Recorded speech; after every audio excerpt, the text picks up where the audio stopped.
mystical, so unpredictable, here on the SNL network. Hello, welcome to another edition of the Superfan Takeover here on the Saturday Night Network. It's good to say those words. This is the show where a couple of SNL superfans get together to reminisce on important moments from Saturday Night Live history. My name is Sammy Kay, and tonight the OG Superfan crew is back together for the first time in season 48, which is very exciting. Guys, we're entering our third year here on the Saturday Night Network, which means we're certainly not rookies anymore. But on tonight's episode, we'll be shining a light on some of our favorite rookie moments from SNL history. Before we really dive into the topic, I want to give our panelists their introductions. I'm going to start off here with Haskell. Haskell, how you doing tonight, buddy? I'm doing great. Let's be honest. During our rookie season, I don't think we thought we'd be here in year 3, right? It was a little slow going, but we found our groove.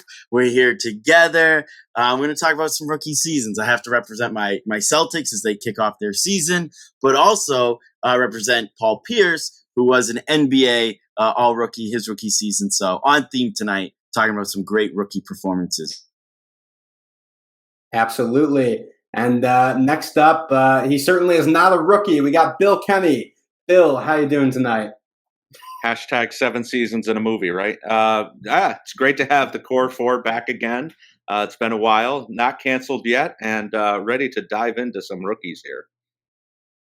Certainly not canceled in any meaning of the word. And next up, Haynes. Haynes, we got you here tonight as well. How you doing?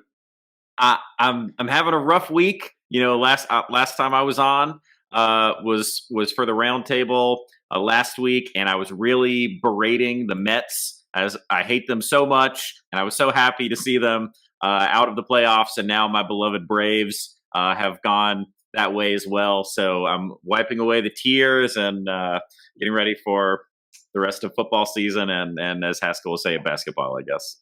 But excited to talk SNL. Yeah, no, absolutely. You know, as longtime fans of the show know, I know a lot about sports, so I could definitely have a witty remark to comment after that. But we don't have time because we've got to dive into tonight's episode.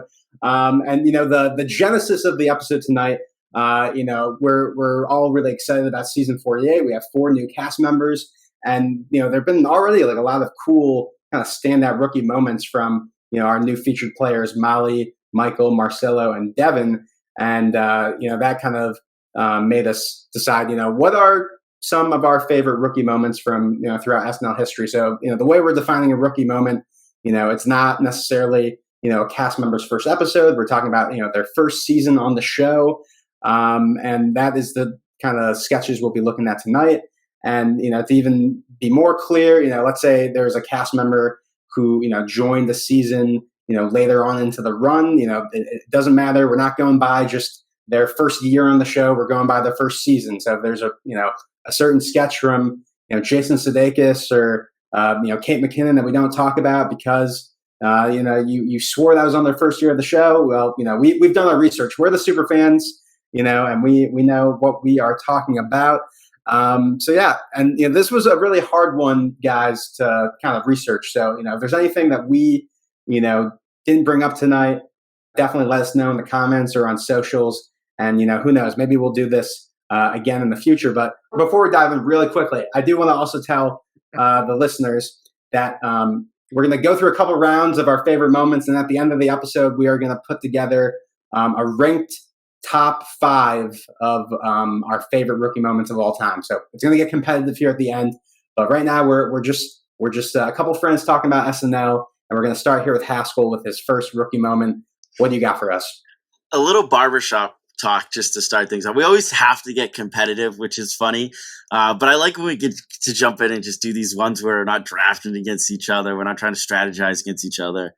My first moment, and it's really going to be in 2. So we're talking about the first rookie year, right? Or that first rookie season.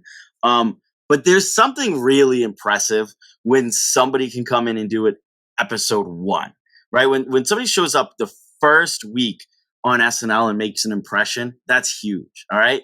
Now, there have been some cast members over the course now of 48 seasons who have been luckier to show up as a rookie in a year of massive change. So they're not stuck behind people that have been there for a while. Regardless, I'm splitting this moment in two. It might be the most impressive first episode ever. I'm going all the way back to season 12, episode 1. Dana Carvey knocks it out of the park. He debuts Church Lady, which is a character that we've seen as recently as 2016. All right. So an iconic SNL cast member. And then later in the episode treats us to some chopping broccoli, another kind of iconic moment for Dana Carvey. Those happen not just in his rookie season, but in episode number 1 of his SNL tenure. Absolutely crazy impressive. And it goes to show why Dana Carvey is both one of the greatest cast members ever and still yet maybe the most underrated cast member ever. So that was my first kind of all-time rookie moment. Yeah, I mean, this is obvious. This is a great first kind of one to discuss. This is one that chopping broccoli was definitely on my list. Bill Haynes, was this on were either of these sketches on your list? As regular listeners to our podcast know, this was my very first live episode. So I came right out of the gates thinking this show is never bad. Yeah, I mean, this episode and the following episode, it's not just Dana, but we see a lot of good rookie moments that may come up a little bit later on. And yeah, Dana, when everybody last year, as great as JAJ's very first episode was, I said, hold on a second. Let's keep your recency bias in check here. Dana might have something to say about this. And yes, I mean, it's very, very impressive what he was able to do. Despite the fact, I mean, there was only 4 returning cast members, but he came right out and was able to do, as Haskell said, and killed it with both of those sketches. Yeah, definitely. Haynes, did you have either of these on your list? Which one was on yours? So I had Church Lady or Church Chat, and during our episode where we tried to rank all the cast members, the greatest cast members of all time, which was an insane task. I said that episode that Dana Carvey might be the greatest cast member in history. I mean, everyone who pays attention to this show knows I'm a huge fan of impressions. He's obviously an impression machine. Just his facial expressions, the physical comedy, he's got it all. And Church Lady, I thought I had Church Lady as tied for my 1 and 2, in this potential top spot. It's an unbelievable chopping broccoli. I grew up with that. The first time I saw that, was not on SNL. It was the stand-up special that Dana Carvey did that ends with that. And I used to watch that over and over and over. It seemed like Comedy Central was playing it like every Friday night. When I was in the 7th grade or something, we would sit around and watch that over and over. So huge fan of both those bits. Yeah, it was basically tied for my top spot. Not surprised that it immediately got snatched. I'm sure it'll be one we talk about at the end of the episode. Yeah, and specifically about chopping broccoli, for me, another reason why I had it on my list is because this is also in Phil Hartman's first episode of the show as well, and he plays the kind of straight man record executive with Sigourney Weaver, and you can already tell just the magic the two of them are able to bring, in their first episode.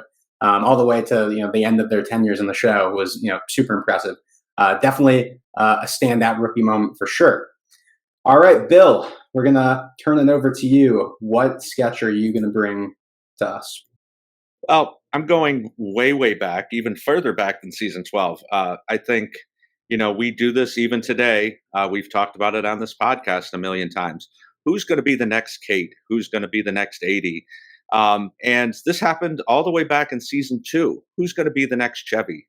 Chevy was a huge star. No way to replace him in anybody's mind at that point. He was really the only breakout of the first season, left unexpectedly partway through the second. And they brought in this young lad called Bill Murray. And Bill had nothing to do really. He was an extra. And they only had 7 cast members at the time. So that's really demoralizing. So at some point he goes to Lauren, or Lauren comes to him, however you want to believe it. And in his 6th episode of that year in season 2, he came on as himself and sat, and talked about how he wasn't being funny and he felt like he wasn't really making it at Saturday Night Live and he didn't know what to do. And from that moment on, people embraced him and, because they felt him being real, felt him, and he got his opportunities after that. And of course, he became one of the biggest stars of SNL of all time and one of the biggest movie stars as well. So I'm going with the Bill Murray. Hi, I'm Bill Murray from season 2, March 77. Yeah, we're going way back, of course, with this one. Bill is bringing up Bill Murray's Hi, I'm Bill Murray piece. This was one that was not on my list. Haskell or Haynes, was this on either of yours? This is number 2 for me. Haskell, you want to speak on this? Yeah, it's just it's a great SNL moment. It's, one of the first times in the show's history where it kind of gets meta about the cast members and really starts to acknowledge like what it is to be a not ready for primetime player. So it's a really cool moment in kind of looking behind the scenes and not just, I guess, in like a goofy way, but actually acknowledging what the show was and what the not ready for primetime players' roles were on the show. Like you said, this is season 2. There's a lot of episodes in season 1 where they're not really the vocal point of the show. And so now in season 2, it's kind of acknowledging that like they are the vocal point of the show. And I, as Bill Murray, he's saying, I want to be one of the vocal points of the show. And then, of course, what's going to be a huge thing, I think, as this episode goes on, is we're talking about what do these moments do to kickstart kind of legendary careers. And this is a huge example of that. Definitely. Haynes, did you have this one on your list or did it not make it? I didn't have this one on my list, and it's not because it wasn't super quality, but we talked about the depth of involvement with researching for this show. I mean, I looked at so much rookie stuff. This was just a single moment that just passed me by that I didn't even get to rewatch. And I do remember this. It's a great bit and classic, and it's absolutely is one we should be talking about. But it's just one, and I thought this so many times during this process. There's going to be a million like little bits that deserve to get brought up that are I just completely passed by. I know it. So here's the first example. Yeah, us here at the Superfan Takeovers, we're only human, and eventually when the show is replaced by like AI robots, they'll give you the definitive computed list. But we're just here to tell you what we have right now in our brains. And Haynes, you're going to tell us what's on your mind right now with your next pick.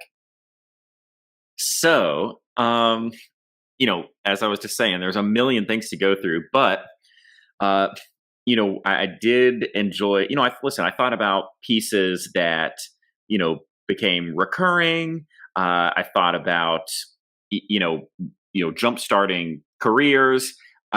This is a case of the latter.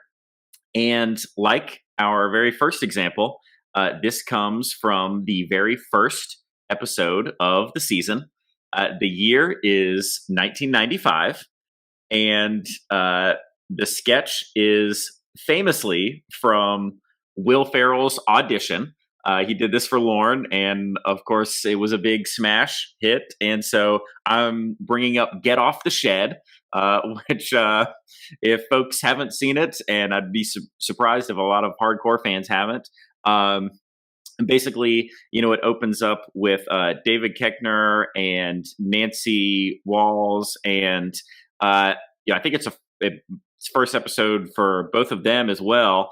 And so basically, Will Ferrell's he's grilling burgers, and he's meeting the neighbors for the first time. They've come over, for this cookout, and he very calmly, but with an obvious sense of passive aggression, asks his kids to get off the shed, and then moves back to conversation. It's kind of a little bit of a classic buildup.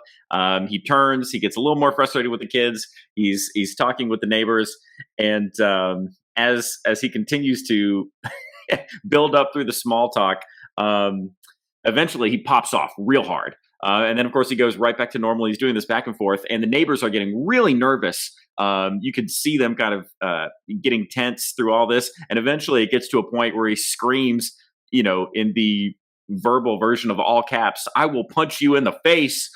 and, pulls off his belt and tells the kids he's coming over there. And now the neighbors are begging the kids, please, get off the shed. Really worried about the violence that might ensue. And it's just a really great, intro into who Will Ferrell's going to be, and that he ends up being so good with that kind of tense, bottled up anger. We see that through a lot of his characters throughout history, and this is just the first step on what will be an incredible journey throughout the annals of SNL, and for that reason, I felt like it had to be a top pick. Yeah, Haynes, this is a really great pick. When I first started getting into SNL, I had I think the Will Ferrell best of DVDs were like the first ones that I had, because I loved him in so many movies growing up. And when I first saw this sketch, I was just like, oh my god, I can't believe there's this treasure trove of Will Ferrell just comedy sketches that I'm about to dive into as a newly minted SNL fan. So yeah, this one was definitely on my list. Haskell, let me go to you. Was this on yours? Yeah, it was definitely on my list. It was one of the first ones I thought of. Outside of the first two that I had, I wasn't really ranking them too much. But this is at the top of my list just because it's one of the first ones that came to my mind when you think about rookie moments.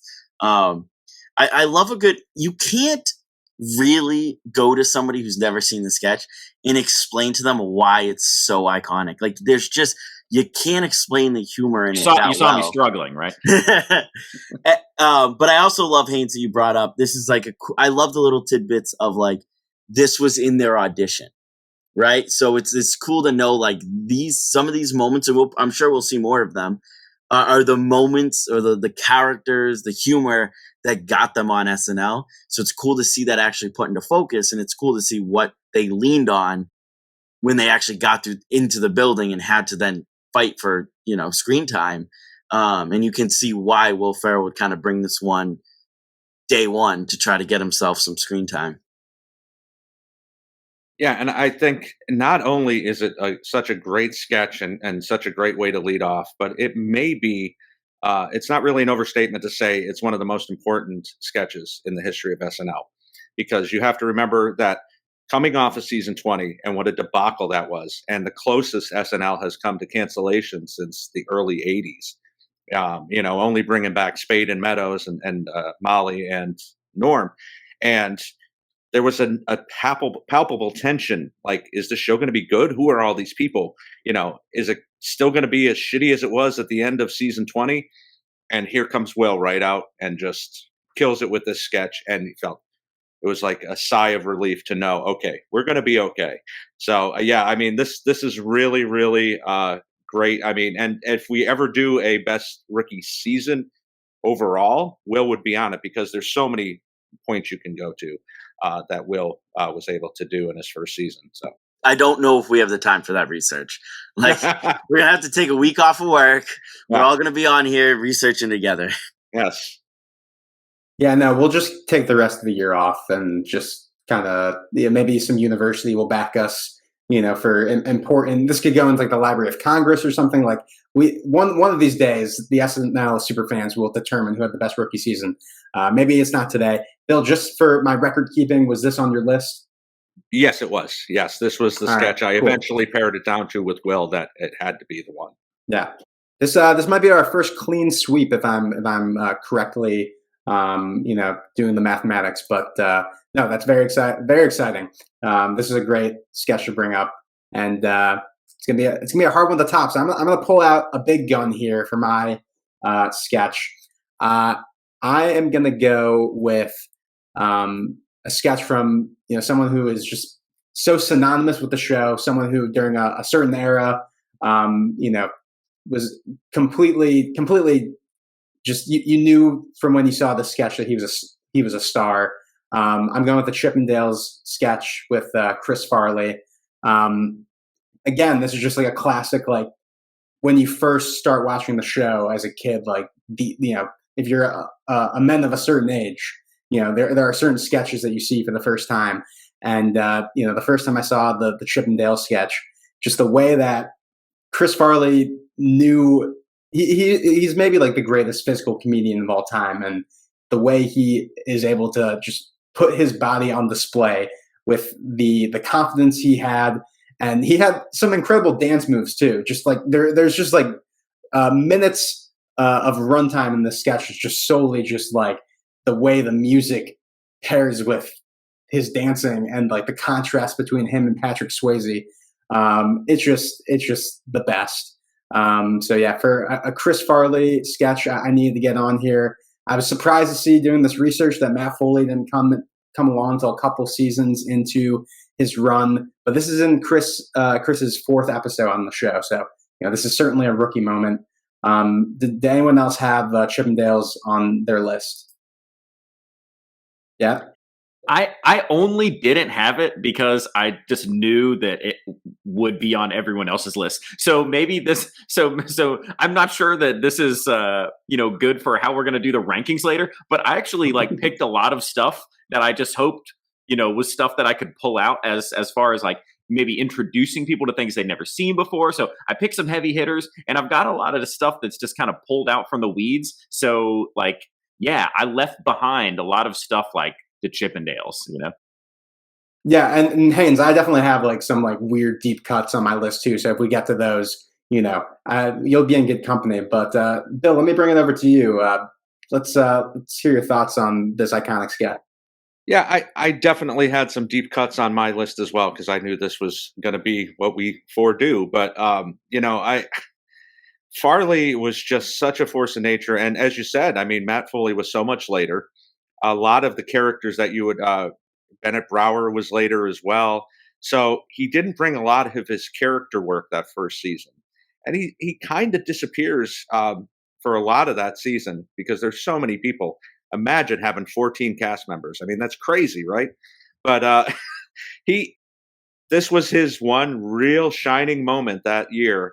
And there was no other way to describe it. There was nothing like this. The show was so low key in the Nora, Phil, Dana, Jan days. And here comes this new batch that comes in with Farley and Schneider and Sandler. And all of a sudden, the boys club is really ramping up.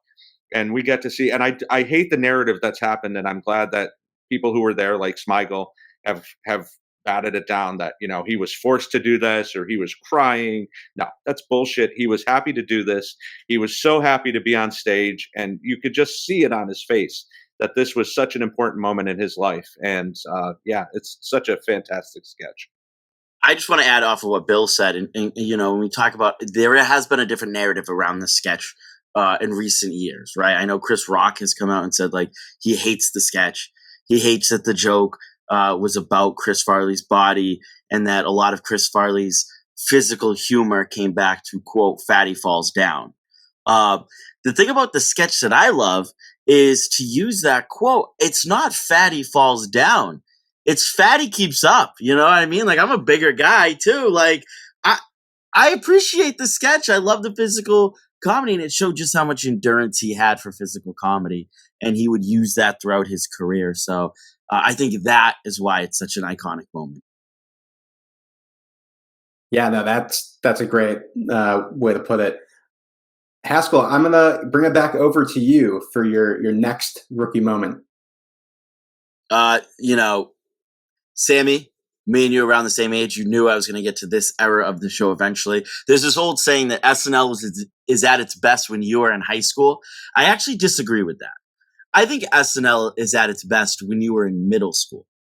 Okay? I think that's when you discover the show really, and you go, they're doing this on TV? And for me, I was born in 95. Right? So when I'm 10, 11, 12, you're talking about that 2005, 2006, 2007, where that show was really coming back together, leading up to the 2008 election. All right. We know the iconic members of that era of the show. But when you talk about a middle schooler who's going on YouTube and finding these sketches on the nights when his parents wouldn't let him stay up, there's absolutely nothing that encapsulates all of that like The Lonely Island, like an iconic rookie moment, like Andy Samberg doing Lazy Sunday in his rookie season. It's an iconic sketch without being in his rookie season, but it just showed it. We talk about these moments that show somebody's path on the show. Is there any rookie moment that solidified somebody's role on the show like Andy Samberg? And it's not the first, SNL digital short for Samberg, but it really is the one that took off and kind of cemented his role on the show as that guy. Yeah, I mean, this is a great pick. And I think one of our first Superfan Takeovers ever was our best, SNL digital shorts episode. So, this is certainly the one that kind of put that moment for The Lonely Island on the map. Great pick for rookie moment. Definitely something that was on my list. Would be surprised to hear if it wasn't on Bill and Haynes' list. Bill, tell us. Definitely on my list. As we've talked about a number of times, this ushered in such a new, important era of SNL.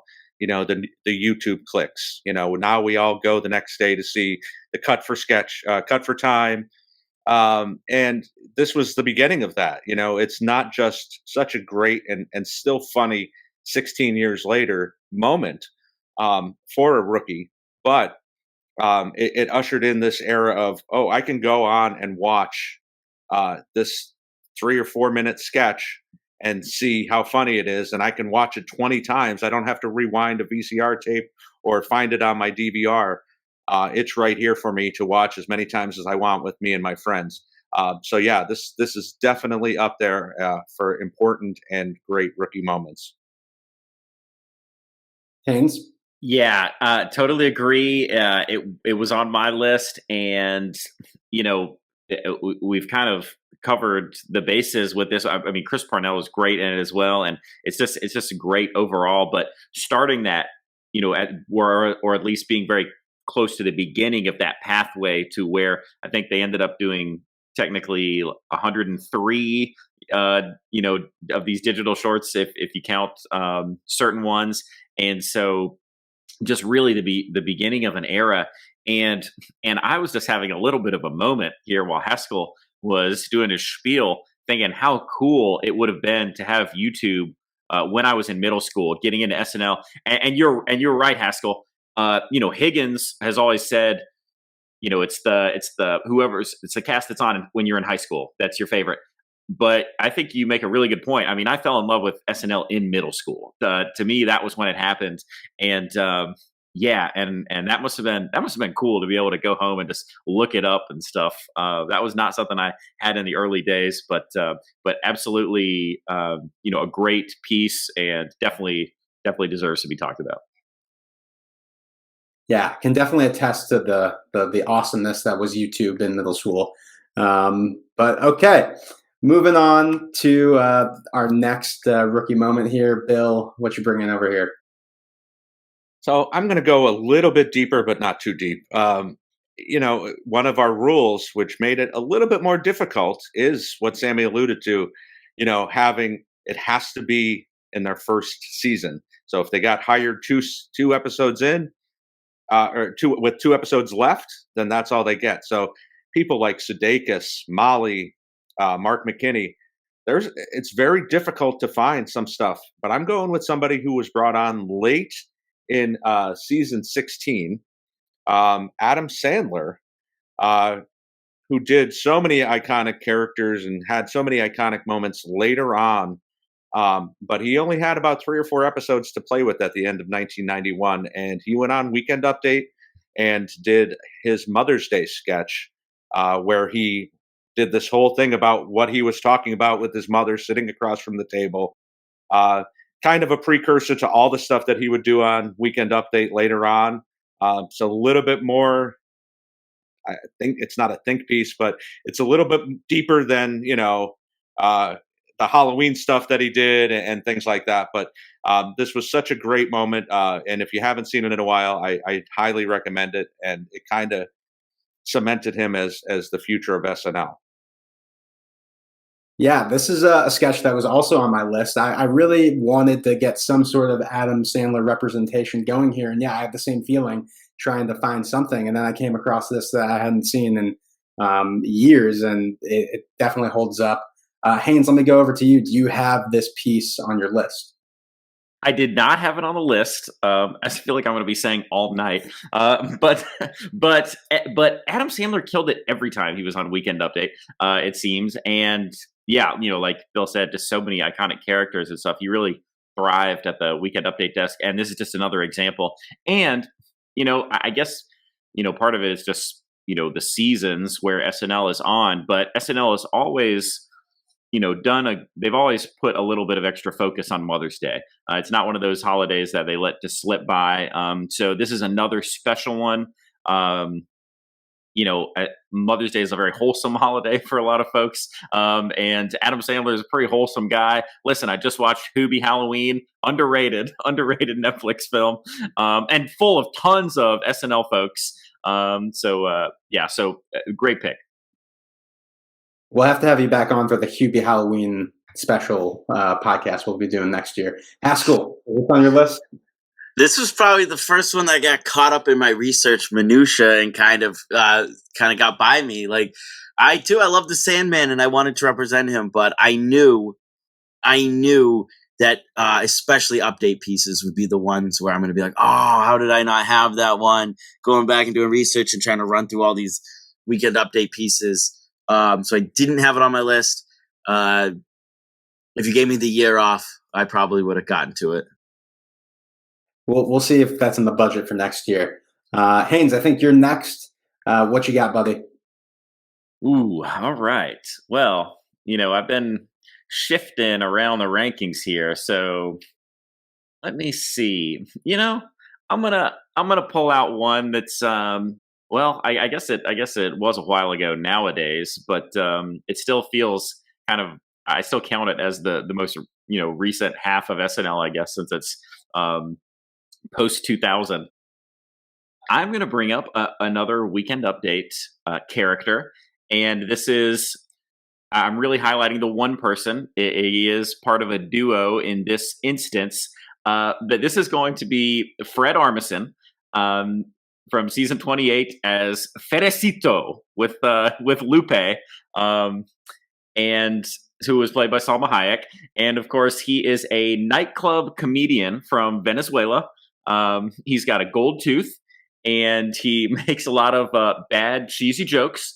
Talking about how he just loves, the dressing rooms are incredible here at SNL. He was able to be so at peace as he used the bathroom in there, and then Salma Hayek's character says, our dressing rooms don't have a bathroom. And he's like, oh no, hits the drum and does his little laugh. Or, ay, Dios mío, that's his thing. Ay, Dios mío. And so it really gives you, just a glimpse into how brilliant his characters are going to be. They're always so full of life. And he's obviously a master of characters. He literally, it seems like he could sit at a table and just do characters until the day he died, and they would never not be funny. So to me, this is just a great way to help the audience learn a little bit more about, the love that they will have for Fred Armisen over the next many, many years, and hopefully the rest of their lives.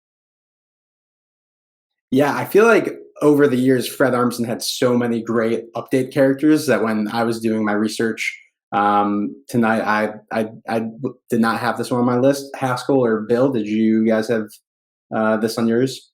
I did have it on my list because I remember him doing this in his rookie year, but I'll be honest, I forgot that it debuted on Weekend Update because they did eventually pull the character out of Weekend Update. I think he went back and did it like one or two more times, but they've used it in the monologue. I think it was John McCain. Did he did it with? I have to double check, but I think he did it with a politician in the monologue. And then they eventually gave him his own sketch to do it. So again, just goes to show like how they how Fred Armisen's characters were so like lived in. There's so many characters in Weekend Update history that only can exist at the desk. And then the really great ones are the ones that you could so easily be pulled out of Weekend Update and have this world built around them. And I would say a lot of those characters belong to Fred Armisen. Yeah, and it is interesting to see like in like the rare moments where the show will have like a Weekend Update piece become like, you know, a live sketch and vice versa. Like the one that comes to mind for me is like when Stefan first debuted as just like a regular sketch character, decided that wasn't really the best format for him, and then putting him on Update. Bill, was this character on your list? He was. It's really the only thing that I could find from Fred's first season that really stuck out to me, because again, he's one of those people who got a slow start, you know, and then he ended up being on for a decade, and he got so many great characters on. But this was on my list a little bit further down. I've never been a huge fan of Ferracito, but I like some of his other stuff a lot better. But yeah, it's definitely an important moment for a longtime cast member. Absolutely. Earlier we were talking about deep cuts, and as the host, I'm totally fine putting myself out, you know, in the crossfire and let the comments get me for, you know, not having like the thing that everyone assumes to have on their list. So I'm going to take this time to spotlight maybe a deeper cut from a cast member that, if you're a fan of the show and know me, you know, like I love this cast member. This is from Bobby Moynihan's, I think, second episode. This is one I watched a ton in middle school, going back to, you know, being fans of SNL in middle school. But this is it's called The Lost Ending of Mice and Men. So a bit of a deep cut, but if you guys aren't familiar, it's a parody of Mice and Men with James Franco as the host. And throughout the sketch, you know, it's parodying the end of Mice and Men, where, you know, I don't remember the name of James Franco's character, but he's gonna shoot Lenny, you know, in the back before like the villagers or whoever are gonna get him. And throughout the sketch, like Lenny, Bobby Moynihan's character, like realizes that, you know, all these things in his life that his brother told him, you know, were not real, just because like he thought he was dumb and like he couldn't, you know, comprehend it. Like he said that, you know, the gun, you know, inside the gun there was a bunch of bees that would sting him and stuff like that. And I don't know, for me, I just remember as a kid watching this and being like, you know, this is like kind of the first stand-up piece that Bobby Moynihan was able to get on the show. And he was always, I feel like, had this ability to kind of take stuff from pop culture. I mean, obviously he had a lot of, you know, sketches that involved like Star Wars and stuff later on in his career with Taron Killam, but he was able to like take these kind of pop culture-esque things and, you know, turn it on its head and, you know, find really fun ways to parody them. And yeah, no, I really enjoyed this sketch, and I had to get Bobby Moynihan on my list here somewhere, who, you know, I think had a pretty good rookie season at the time, coming into, you know, such a well-established cast of, you know, Andy Samberg and Kristen Wiig was a tough task. So, you know, did anyone here have this sketch or any Bobby Moynihan sketch on their list? I'll give you a half point because I had to get Bobby Moynihan on my list too. So my way of getting him on the list was including him for being the third man in the iconic Single Ladies sketch, which I don't think is like a small thing. Like they put him out there with Andy Samberg, who's established at the time as one of the quarterbacks of the SNL team, and Justin Timberlake, who at that time is one of the most beloved, you know, hosts at the time. And he's the third guy. And I think that's what Bobby Moynihan was so good at. Like he could always come in, and even if he wasn't like quote unquote one of the quarterbacks of the cast, he could keep up with any of them. And he's fantastic in that. He has a great line, "We're warmed up like biscuits," which sets Justin Timberlake up for, yes, dance biscuits. So yeah, I mean, like you said, a solid rookie season for a guy who came in with a cast that was like already just so gelled together. So I had to get him represented on this list. Yeah, and Single Ladies was on there for me as well. I decided to end up spotlighting the Of Mice and Men just because this was really just like a two-hander where he was the lead. But yeah, both of those were good. Bill or Haynes, either of those sketches on your list, or should we keep going? That was a great poll. I did not have that. I had such a hard time finding something for Bobby, and without watching every episode and trying to find these things, because he didn't really have a lot of character work that first year. And he hadn't done any of his weekend update pieces yet. That's a great poll. I had completely forgotten about it, and you jogged my memory. So yeah, I like that.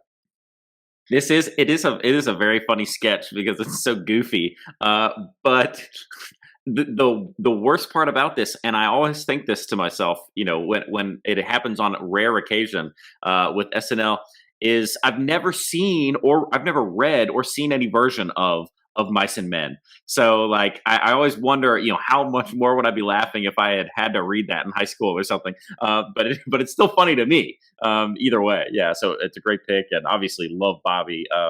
Was so sad when he left the show. Just thought he was a gem. But happy things are going well for him.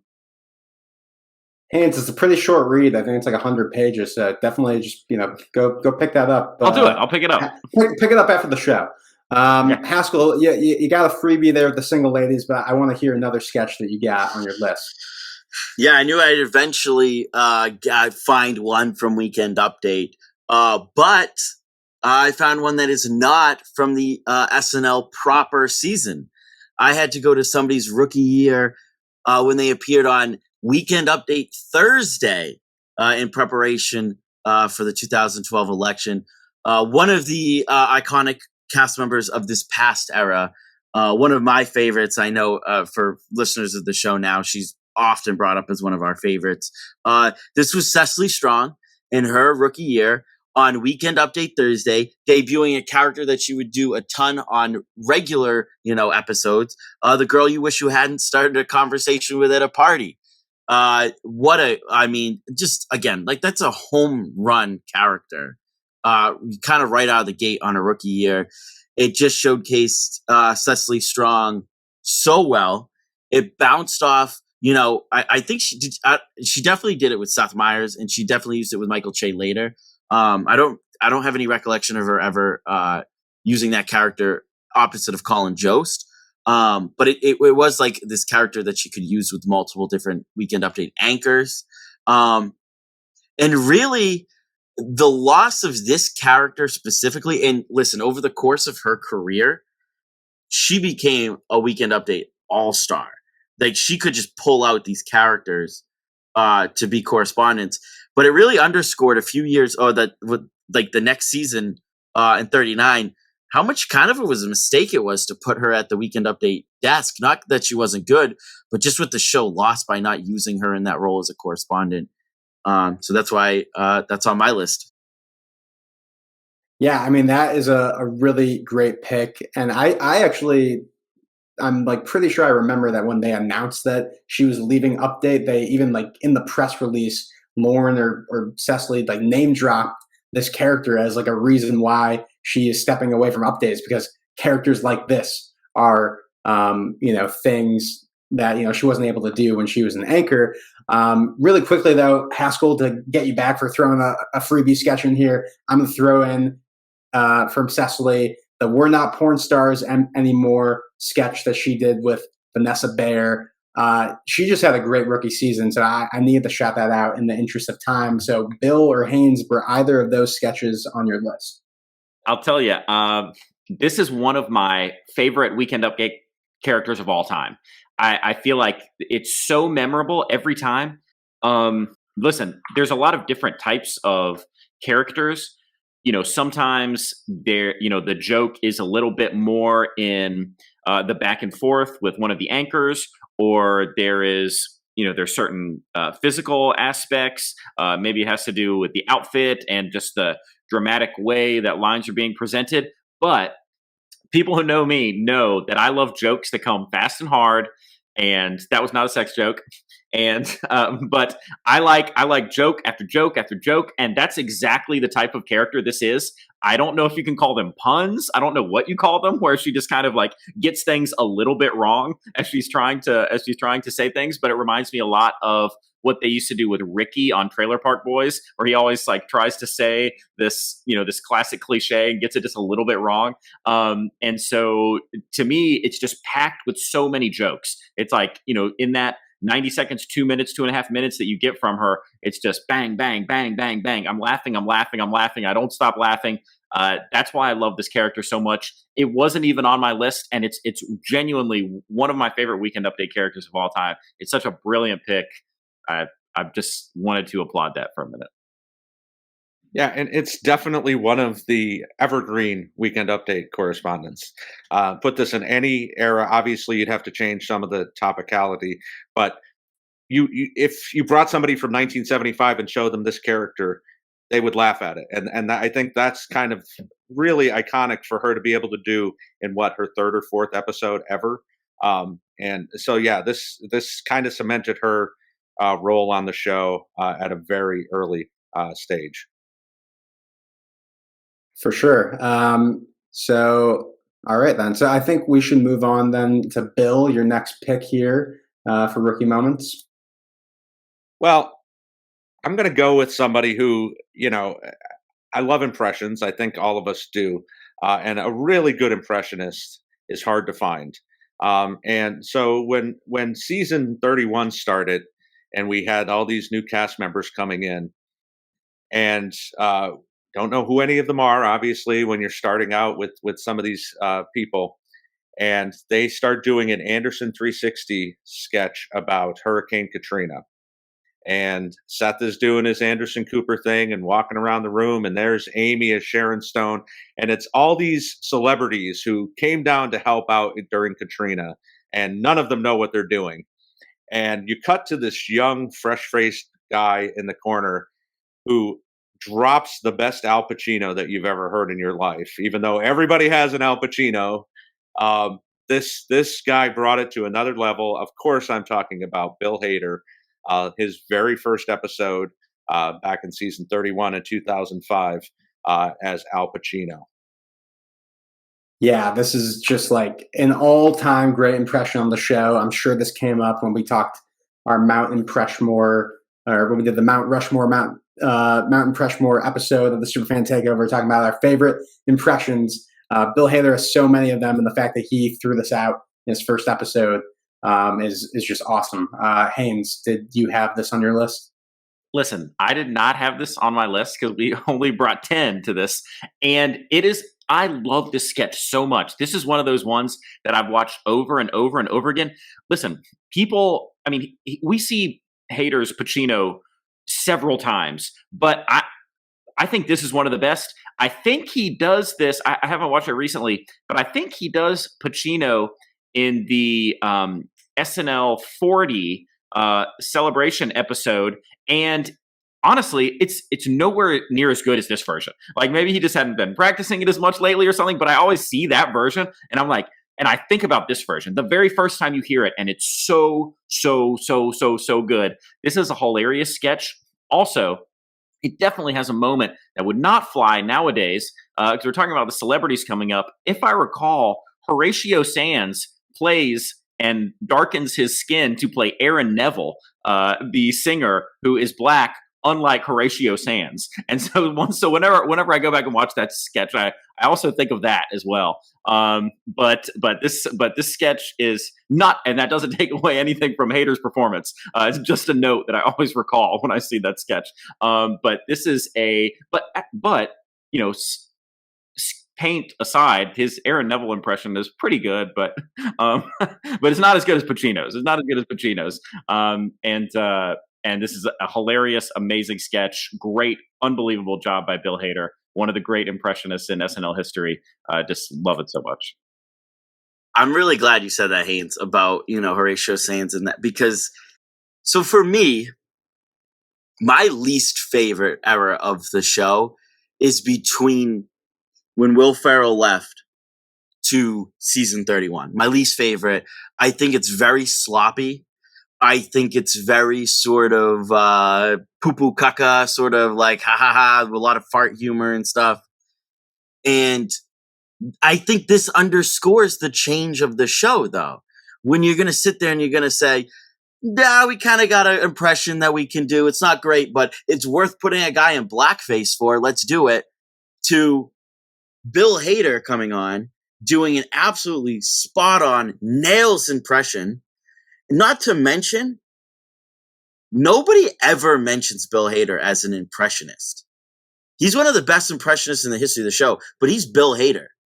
Like, his character work, it exceeds his impressions. You know what I mean? So, like, you know what? It just showed, like, where the show was heading in season 31 with, I mean, I'm sure I share this opinion with a lot of our listeners. If you go on the internet, Bill Hader is my favorite cast member ever. And what a great, I did have this on my list for your record, Sammy. I'm sure, as you can tell by the way I'm talking about it. So, it was a great moment for Bill Hader as a rookie, and it was a great moment for the show. Season 31, the show wasn't in trouble like it was in years past, but it was still in transition. They were still talking about budget cuts, and I think this was an important kind of moment and episode for the show. I just want to toss this out there. We're talking about Bill Hader's character work. He's obviously an amazing actor. I'm sure that all of us watch Barry. Anyone who's not watching Barry, you're crazy. You got to see it. I would love, this is just an off the cuff thing that just popped up in my soul. I would love to have Bill Hader guest direct an episode of SNL. I just think he would put some cool spin on it with everything that he's done with his directorial work. I just think that would be so fun. Just tossing it out there. I mean, I've been saying that he's the next Francis Ford Coppola for years now, so it just it all makes sense. All right, I've been saying that Sammy Kay is the next Francis Ford Coppola. Oh my God, hey. That's high praise. All right, I'm gonna give my next pick, and then I think we're gonna do one more round, and then we're gonna go into our list. So you three, like, if there's something like really high up there on your list, like, this is the time to present that. I am gonna go to someone a little more recent on the show. I am pretty sure this is from her first episode. And again, we were talking about how it's so hard to make an impression when you come in to the show late into the season. I think there were only a couple episodes left of the season when Kate McKinnon joined the cast. And I think towards the end of the night, it might have been a 10-1, I'm not sure. She does a sketch with Sofia Vergara where she plays Penelope Cruz, and they're selling Pantene shampoo. And, the whole kind of bit of the sketch is that Jason Sudeikis is like the director, and Sofia Vergara is playing herself, and they are having to list the different things about the shampoo, and everything that Sofia Vergara says is like really easy to say. And then everything Penelope Cruz has to say is like the really like scientific ingredients, and she's saying it in this like really not only like good impression, but just like really, really funny delivery. Penelope Cruz impression. When I was rewatching this sketch, the kind of rhythm of it now retroactively kind of reminds me of like the dynamic they have in like, oh man, I'm all out of cash, with like the director having to constantly tell the person in the commercial to do something a different way. And you can just tell from that moment, this is finally, a cast member that is coming onto the show that, a lot of the female cast at the time had trouble, with Kristen Wiig kind of, being such a presence on the show to like really, make an impact. And, obviously Kate or Kristen leaves a couple episodes after this at the end of the season, but, this is just like an outstanding rookie moment that, leads us into her next season where she really starts to become the Kate McKinnon, who was so dominant on the show for so many years.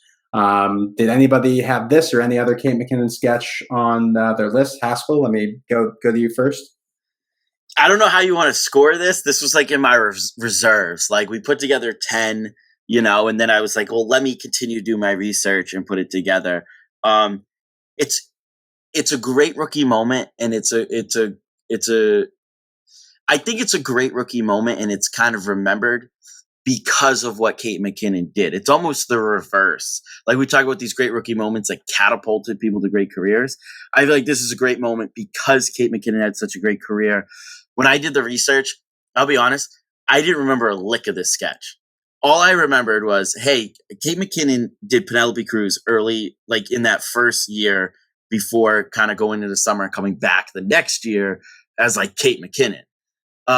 So can you give it a half point? There's no rules here. Yeah, well, there'll be an asterisk next to your scorecard here. Bill, did you have this or any other Kate sketches on your list? This was also in my reserves. I talked about this on the Kate McKinnon retrospective earlier in the summer. It was already in the wind that Kristen was leaving. And SNL was kind of in a panic. The fans were in a panic. Like, even though now it's been written that, Kristen was too much of the show and these other people didn't get a chance to shine. But at the time, this was a huge loss. And I still think it's a huge loss. So to bring in this person who has to be on the show with Kristen at the same time for these last 3-4 episodes, and to have her in her first episode do what all these other female cast members had a hard time with, getting airtime with Kristen on the show. And I think she showed her star power immediately. I don't think that's rewriting history at all. I think this is a great pick and a great rookie moment. She has so many, but this is another great one.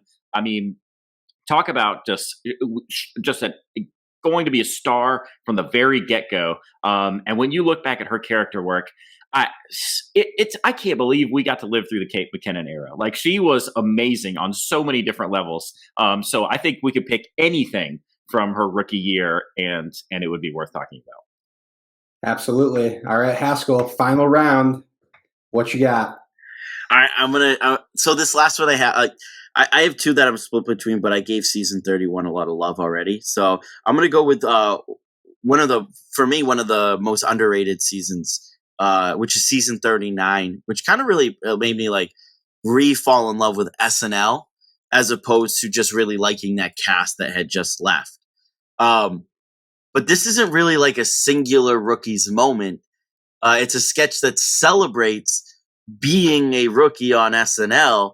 And it's that season 39 debut, new cast member or Arcade Fire with Tina Fey, where the point of the sketch is they bring out a member of Arcade Fire. They bring out one of the new cast members, and it has to kind of guess who's in Arcade Fire, who's the new cast member. It's so perfect because, it's SNL being meta about themselves and talking about what it is, again, to be a member of SNL. It's also just like the perfect cast for it. One, that was a huge rookie cast that they brought in, not counting, Colin Jost and Cecily who would come in later in the year. But you had Milheiser, you had Brooks Wheelan, Kyle Mooney, Beck Bennett, Mike O'Brien, Noel Wells. Like, that's a huge cast coming in. And I mean, SNL took some heat for it later by not bringing in a black female cast member. If you put that rookie class together, like, they look like an Arcade Fire type band from that era of music. So it worked perfectly. It's underscored with a perfect cameo by Lorne. Just an all-time. I guess if somebody has to be able to hold on to this moment, then it gets to be Kyle Mooney, because he's the rookie that kind of lasted from that sketch. So Kyle gets sort of the participation trophy in this case. Well, and Beck, right? Does Beck appear in the sketch? I don't know if he's in that actual sketch, though. Is he not? Going back and looking at it. Just on the stage, I think. Yeah, right. So yeah. Kyle gets it. Yes, right.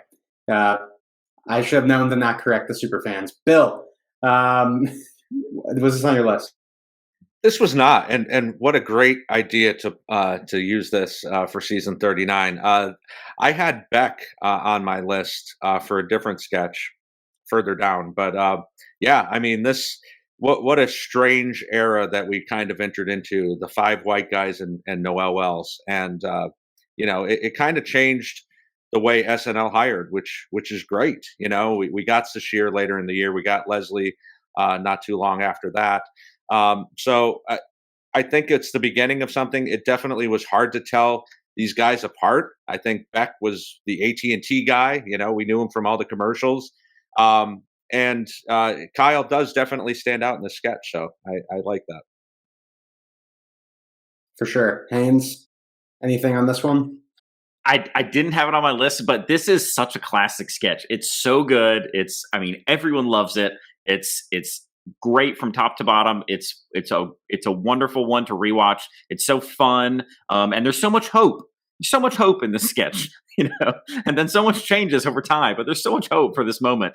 A wonderful pick. Yeah, I love this one. Absolutely love it. Definitely. Bill, what do you have for our last round on the rookie moments roundtable, I guess? Well, I'm going to go with all the way back to season 6. The show is in trouble. Hasn't started as well as anyone thought it would.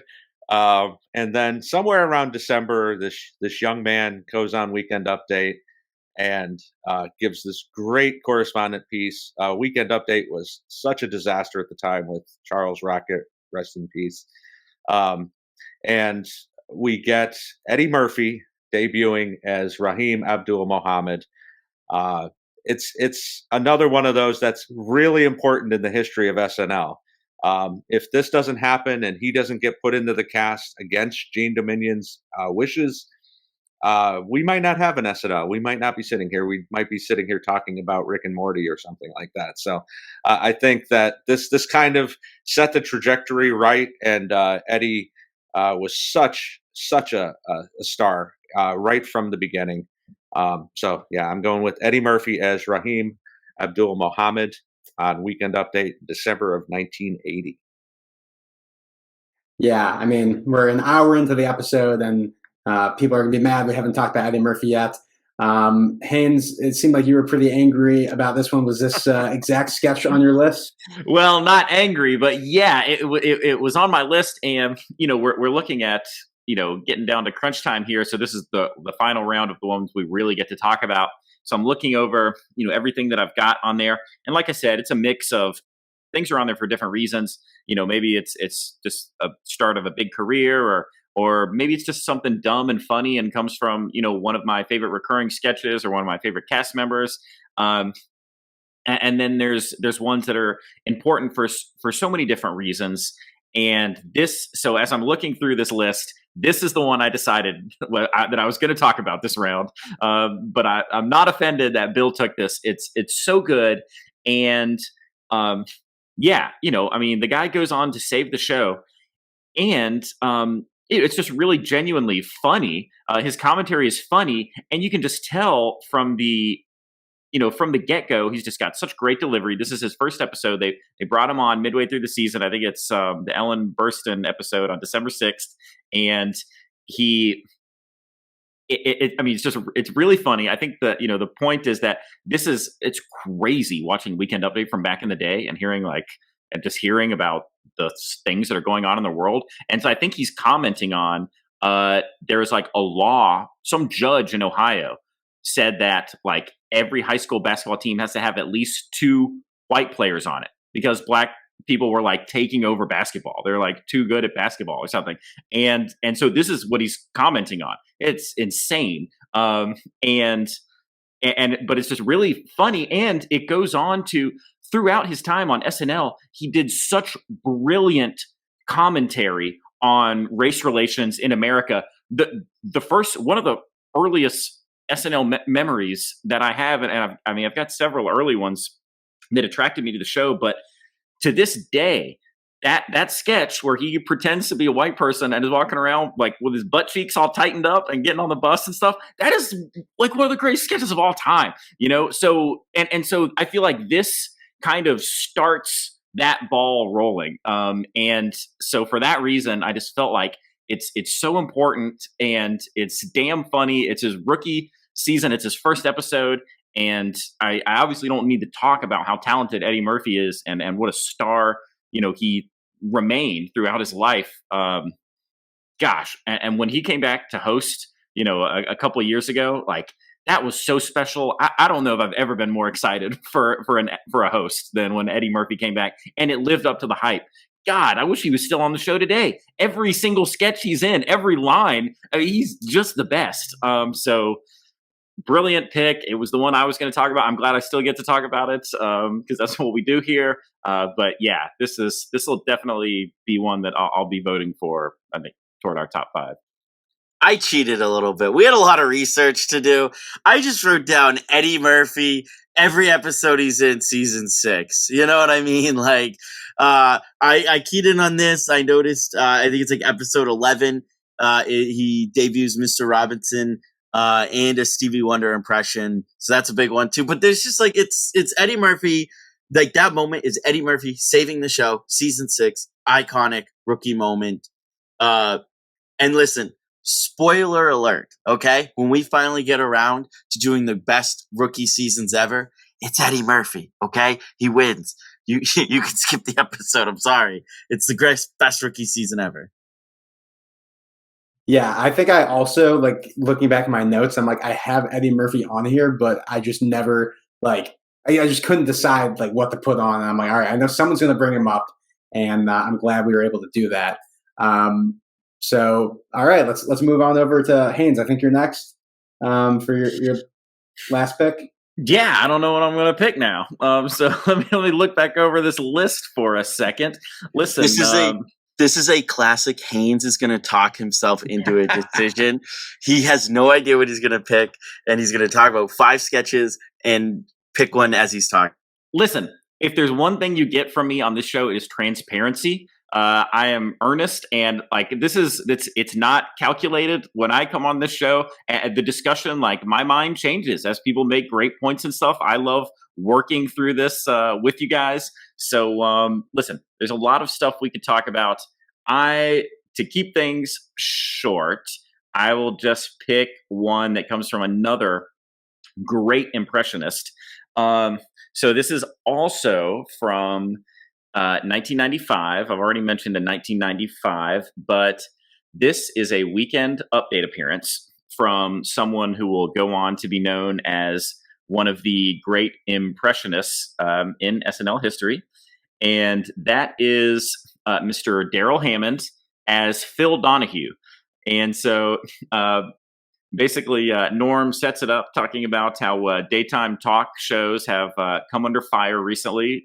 Again, I'm a little out of the loop on 1995 daytime talk show drama. Don't know what the deal was. But we know there's a little bit of what the deal was here. I guess Sally Jesse Raphael replaces Donahue on a few different channels, and so Darrell Hammond comes on to do his Phil Donahue. And as you would imagine, if you haven't seen it, like all of his impressions, it's perfectly spot on. It's full of a bunch of funny lines. He really does a good job satiring the way that Phil Donahue, likes to try to relate to people as he talks, and he talks about Joe Average with his beer on the couch, and he basically goes on these long kind of nonsensical ramblings that are not so different than James Austin Johnson's Donald Trump when he's doing the words scramble or puzzle or whatever crossword, and so where he'll start to talk about a subject and then run through and you're not sure where he's going with it, and then he'll end with something like, and ketchup is a vegetable. And so it's just a really great impression. And obviously Darrell Hammond, I've talked about before, one of my favorite cast members of all time, because he just does such great impression work. I mean, it's so hard to this day. I really have a hard time deciding between Hartman and Hammond's Bill Clinton. They were both just so good. But so that's why I wanted to bring this one up. Darrell Hammond, as good as it gets on Weekend Update, busting out his Phil Donahue impression in his rookie year. Yeah, I mean, I feel like there's an argument to be made that Darrell Hammond is a little underrated these days, just because of like how consistent he was and how much of a different role he played on the cast, like throughout his tenure, and being involved in like 2 or even 3 like totally such distinct eras of the show that we don't talk about enough. It's just like, yeah, just how many great impressions he was able to give on the show. I didn't have this or any Darrell Hammond appearances on my list. Haskell, did you have anything Darrell Hammond wise? I had him taking over the Clinton impression. I think that's impressive for Darrell Hammond, is his ability to. I think anytime somebody's doing a major political impression, in their rookie year. That's a huge one. Yeah, I also had Hammond in my reserves as Clinton, the late night snack, which is one of my favorite political sketches of all time, where he's calling people up on the phone and asking him if he's doing a good job as he's eating everything in the place. And Timmy Meadows comes in as the pizza guy, and he's dipping chocolate and drinking Pepsi right out of the bottle.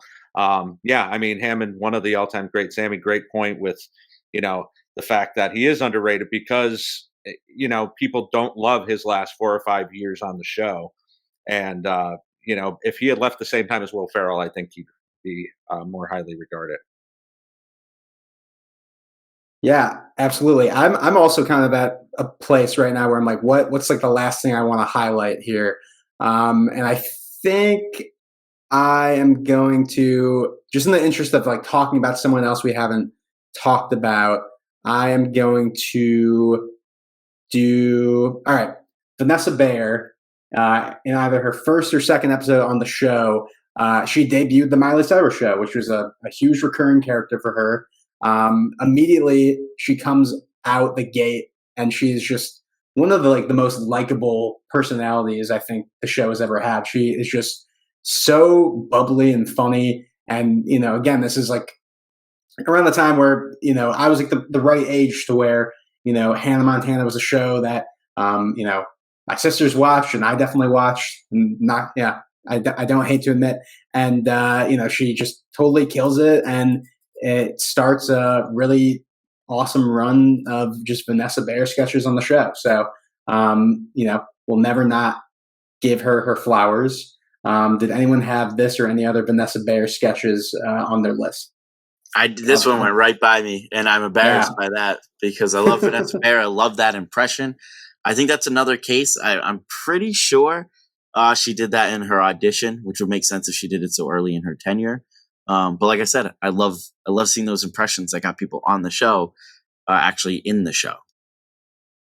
I'm just glad Sammy admitted that he watched Hannah Montana. It looks like he was hedging there for a second and going to blame his sisters for watching it. That was totally watched it. Totally watched it. Not afraid to admit it. And you know what? Now maybe that's why I like this sketch even more. And had her on my list. Hey, Vanessa and Hannah Montana, best of both worlds, right? I watched it too. There you go. Haynes, anything to add on Vanessa Bayer before we kind of wrap this up? Well, I mean, she's amazing in so many different roles. I didn't have this one on the list, but I only wish that I was a little bit younger so that I could have watched Hannah Montana as well. Hilarious, but hilarious sketch. And a great pick. We're gonna have to have John edit that clip and have that added to the soundboard. I think that's a good one for the books. All right, so here is what's going to happen now. We've gone through a couple rounds of this. I've been kind of keeping track as best as I can of what are some running themes, what are some sketches or people that we've talked about a lot. And beforehand, if you guys want to just rapid fire, if there's anything else on your list, you don't have to really go really in depth at all, just in the interest of time. But if you just want, for the record, that these are things that you had thought of that are on the list, and if there happen to be some matches towards the end, we can consider putting them in the top 5. But Haskell, I'll start with you. Yeah, I'll just throw 2 at you real quick. Taco Town, season 31, Bill Hader and Andy Samberg. Although not completely a comedic duo, they always worked together well and kind of were an exclamation point on that era. So that was early in their tenure. And of course, Pete Davidson on Weekend Update, on the first episode of season 40, he kind of disappeared for a little while after that. The Pete Davidson we know now wouldn't show up, I think, for a couple seasons, but that first episode, he really nailed it out of the park. And I think he was 19 at the time, right? Or was he 20? He was right. He makes a comment in there, like when I was in high school 2 years ago or something like that. So an impressive debut for him. Bill? Yeah, just a couple more. I would say Chevy is the land shark, along with a million other things he did that first year. John Lovitz is Tommy Flanagan in season 11, one of the few saving graces of that. And Jay Farrow as Will Smith on Weekend Update on his debut. So Also had Jay Farrow as Will Smith on my list as well. So great minds. Haynes, got anything else left in the tank? Yeah, and this is all good stuff. I mean, listen, I wanted to talk about Maya Rudolph, in Gemini's Twin. I wanted to talk about Kenan Thompson in his Good Times sketch where he plays Miss Florida Evans. John Belushi, the tough director, or Godfather Therapy. Mike Myers as Lothar of the Hill People, and even just one of my old favorites. Rachel Dratch, with the Boston Teens doing Hickory Farms with Jimmy Fallon, like that was hilarious. And Gilda Radner had so many characters, Emily Latella and Barbara Walters. Even though I think Sherry O'Terry's Barbara Walters might be even better. So there's just a ton of stuff that we could have talked about, and I know a ton of stuff that we didn't even have on our list. Like this is one of those things that could go on forever. SNL's been lucky that not luck. There's talent in hiring good talent, and they hire people that are pretty good at bringing the fire early on. Yeah, no, that's those are some good picks there as well. This was definitely really hard. I can definitely see us doing another one of these in the future.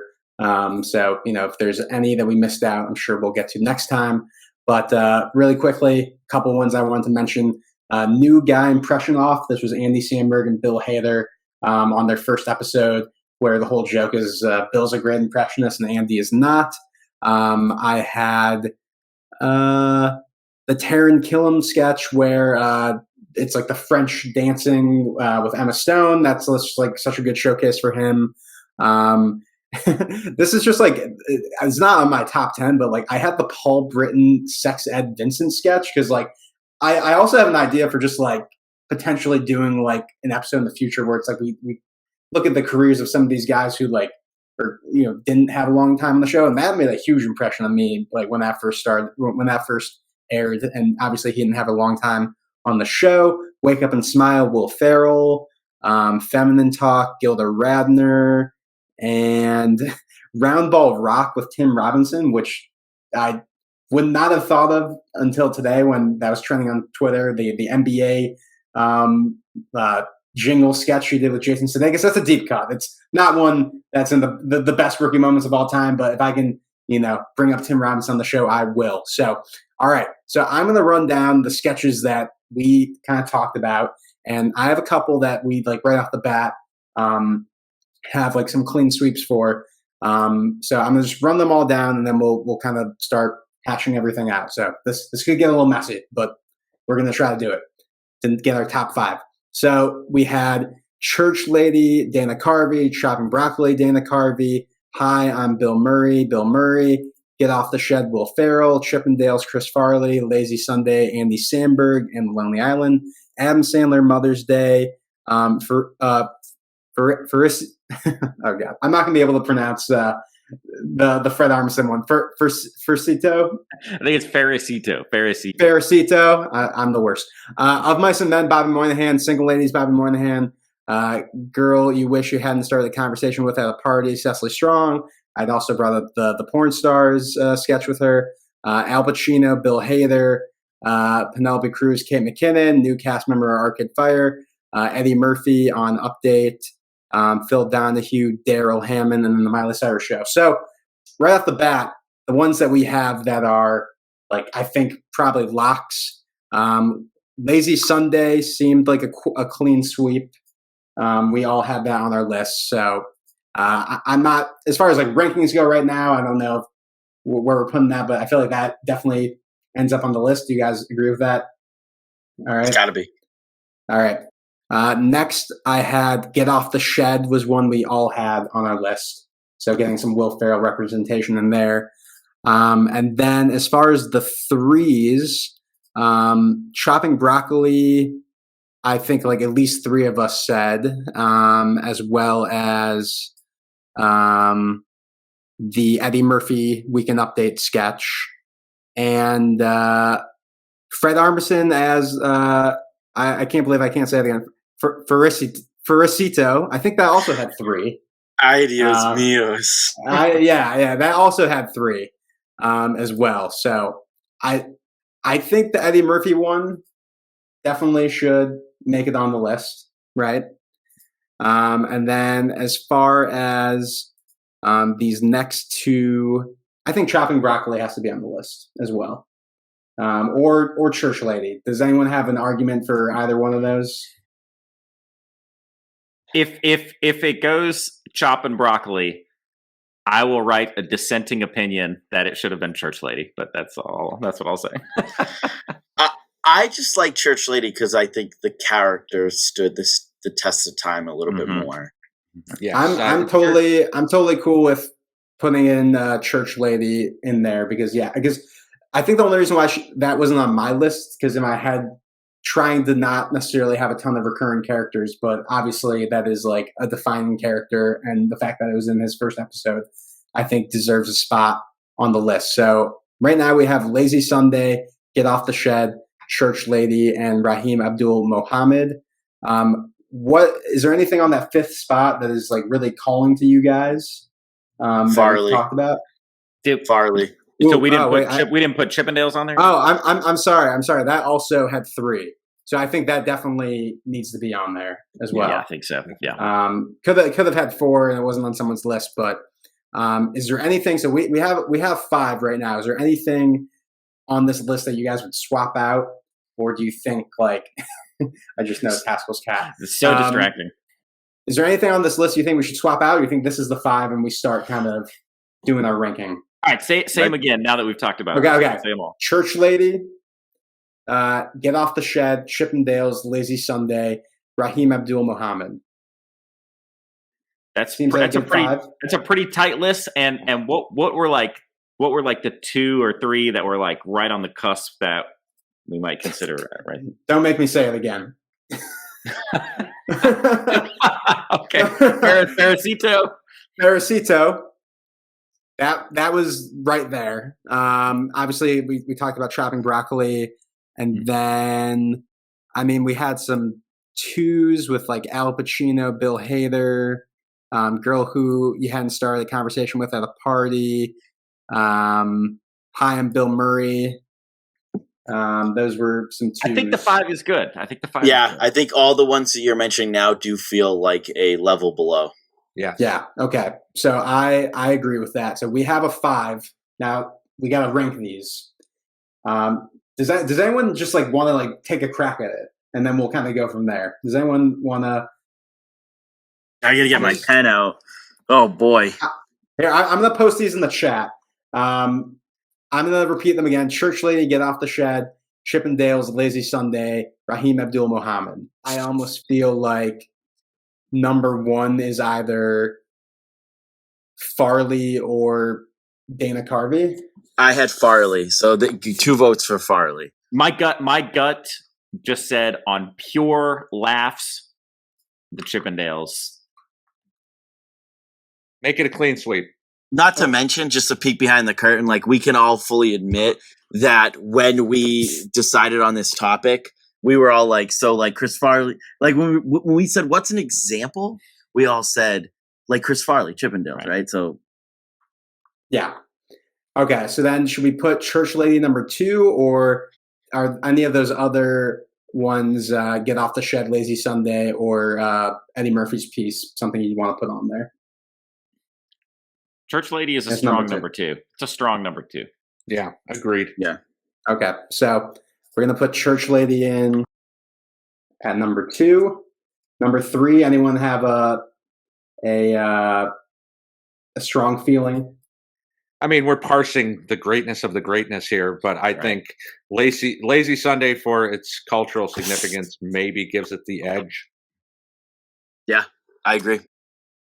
Yeah, I think so too. And I think for that reason, that's the good point. I'm going to agree with that. Yeah. Okay. And then 4 and 5, I kind of like, I'm thinking Get Off the Shed 4 and then Raheem 5, just because I think obviously that was a great debut for Eddie Murphy, but like that entire season had so much greatness that I don't think that's like necessarily like the first thing I think of. And with Will Ferrell I maybe think of this more. But then on the contrast of that, we're talking about how this is like a representation of like his entire rookie season, but we're talking rookie moments. So maybe I'm getting into the weeds here, but anyone have any thoughts? I think those are good thoughts. Yeah, because there's so much value in, man, it's tough, but I think, listen, Eddie Murphy saved the show, and we're talking about like what this meant and what it was the beginning of. And this is the first thing he's in, and this is his first episode. This is the first bit that he's in. And so it's kind of the start of everything, but it's the start of everything. The Shed is more iconic as an individual sketch. I think a lot more people know it and talk about it. So I would say 4 and then Eddie 5. I agree with that ranking. Agreed. Wow, we did it. There was no. We agreed a lot. I think we were all looking at the time and we're like, if we really want to put our full hearts into it, we could be here all night. But I feel really good about this list. So I'm going to go from number 5 to number 1. And number 5, we have Eddie Murphy's Weekend Update piece, Raheem Abdul-Mohammed. And number 4, we have from Will Ferrell's first ever episode of SNL, Get Off the Shed. At number 3, we have the digital short that really started the era of SNL digital shorts with Andy Samberg and the Lonely Island's Lazy Sunday. And number 2, there was great debate with Dana Carvey's first episode between Church Lady and Chopping Broccoli. We went with Church Lady for the longevity at number 2. And finally, at number 1, as Haskell stated before, as we went into this episode, we kind of all thought this would be number 1. And we were right. Number 1, Chris Farley, Chippendales, as the top rookie moment of all time. So that's our top 5. I'm feeling pretty good about it. If you guys at home, had other rookie sketches that you thought that we totally dropped the ball on and we did not cover properly, definitely, tweet at us, comment on the YouTube video as well. But I think we did a pretty good job tonight. And I'm really proud of this panel. I'm really happy that this panel was able to come together. And, like I said, we're not rookies anymore. We are some professional podcasters on the Saturday Night Network. And we did the thing. So I'm going to let these guys tell the listeners where they can find them. Haskell, I'm going to start off with you. Thanks for being here, buddy. You got anything to plug? Just stand-up dates all over New England. Andrew E. Haskell on Twitter and Instagram. Come check me out. Love to see you guys there. And Bill, thanks again as always for being on the show. Where can the people find you? Thanks for having me. Lots of fun as always with you three. You can find me at Twitter and Instagram at BKLove73. And Haynes, I know you don't have a Twitter to plug necessarily, but where can the people not find you? The people cannot find me at SNL Has a Cast on Twitter and Andrew Attitude on Instagram. Listen, this is where I am. This is where you can find me, right here on the Saturday Night Network, producing the best SNL related content. Every week I hear Haskell plug these comedy dates. I can't wait to get a trip to New England. I'm going to sneak into one of your comedy shows. You're not going to know till I'm out there heckling you, but I'll be there. You're not going to pay. You're not going to pay for a ticket. You're sneaking in. Is that no, I didn't say that. Yeah, put me on the guest list. Superfans road trip. Mid-set, I'll see you, and it's gonna throw me way off. It's gonna be like that episode of Seinfeld when he sees the pilot. I'll sit way in the back. Appreciate it. Yeah, and I think one of these days the Superfans will all have to go there. But until then, you guys can find me at that Sammy Kay on Twitter, Instagram, and TikTok.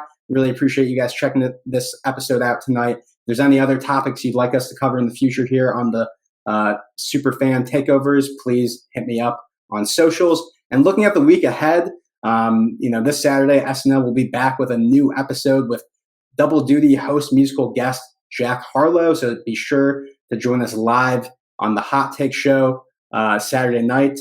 It's a lot of fun being a part of that show and being able to engage with John and the rest of the panel. And make sure to subscribe to get all of our coverage. This season, we're doing 4 shows every week between the Hot Take Show, the Roundtables, the By the Number Show, and the Patron Feedback Show. Lots of content, so you guys are not going to miss out on that. And to make sure you don't miss out, please stay tuned to everything we are doing here at the Saturday Night Network on Facebook, Twitter, Instagram, and TikTok. And as I said before, you can subscribe on YouTube, Apple Podcasts, and Spotify. Thanks again, Bill, Haynes, and Haskell, and to everyone watching. We hope you enjoyed the show tonight. We'll see you next time on the Saturday Night Network.